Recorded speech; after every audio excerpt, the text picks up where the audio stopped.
আপু, আমার গল্পটি নিও। আমি আমার খালামণিদের বাসায় গিয়েছিলাম।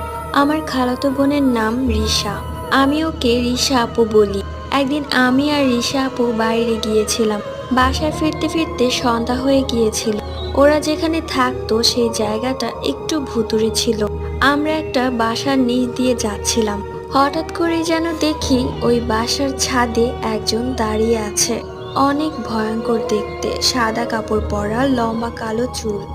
আমরা অনেক ভয় পেয়ে গেলাম আর জোরে জোরে আয়াতুল কুরসি পড়লাম।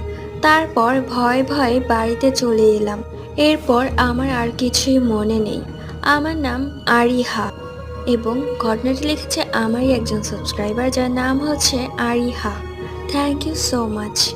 এর মধ্যে কমেন্ট করেছে অন্তা, তারা, সেতু, মুনতাহা, হিব্বা, সিনথি ও আন্নাসা। বাই।